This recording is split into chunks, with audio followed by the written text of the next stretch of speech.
Now, what's really interesting in these statistics is the number of people who've come to this country not to work, but as dependents of people who are working or as dependents of students. How many people do we think actually did come to work last year?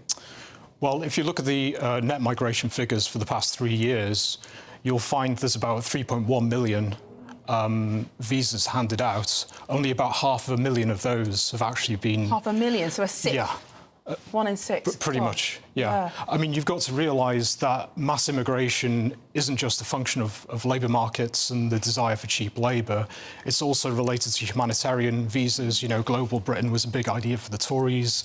It's related to family visas, dependents, and obviously the higher education sector. But we divide all of these visas up as people come in. And I suppose mentally we all think, oh, if someone's coming on a care visa, they must be a carer. Or if they've come in on a student visa, they must be a student. But I think there's quite a bit of evidence to suggest that they might be for a few months, but then suddenly someone who was previously a student will drop out of university and join the labour force. Someone who was a carer might switch to doing a different sort of job. And before you know it, you've got hundreds of thousands of Deliveroo drivers and not much else. Sure. I mean, fraud is baked into the cake if you have a mass immigration system. The only realistic solution to it is to impose a cap on numbers. So you'd have a net migration target. I personally believe in net zero, and then you'd impose caps on various visas.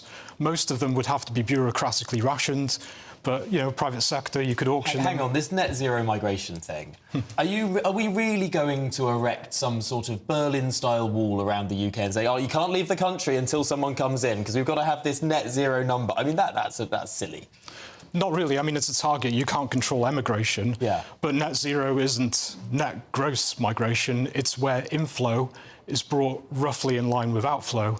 We had this in the 1980s. So, for example, if people are coming over on genuine student visas, you'd expect them to stay for 3 years and then another student comes to take their place, etc.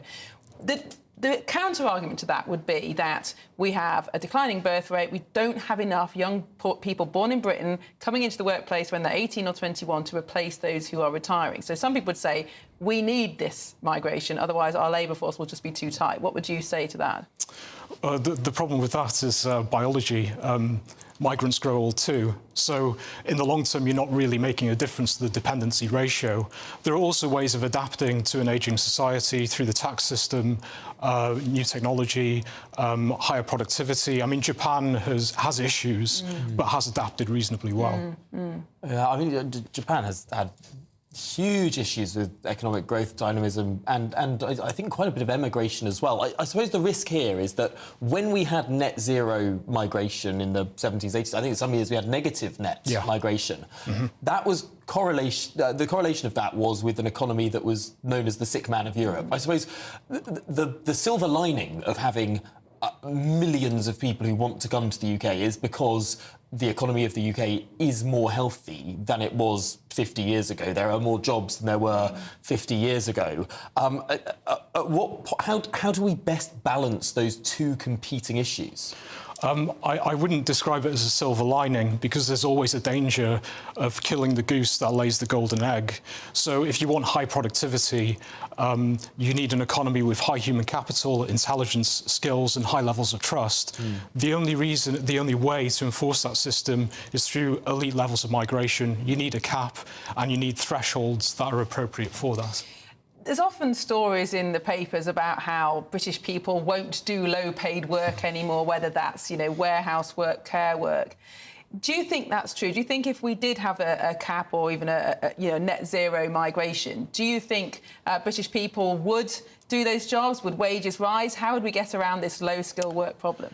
That's a good question, but it's completely bogus, the arguments, because if you import, say, 500,000 migrants to fill 500,000 vacancies, you're going to create as many vacancies again because immigrants don't just produce goods and services, they consume them as well, and you need people to produce those extra goods and services. Economists have a word for this, they call it the lump of labour fallacy. The only way to solve vacancies in the economy is to allow the market wage mechanism to rise and also to allow institutions to upskill and reskill the population. Well, Dr. Mike Jones, thank you very much indeed for joining us.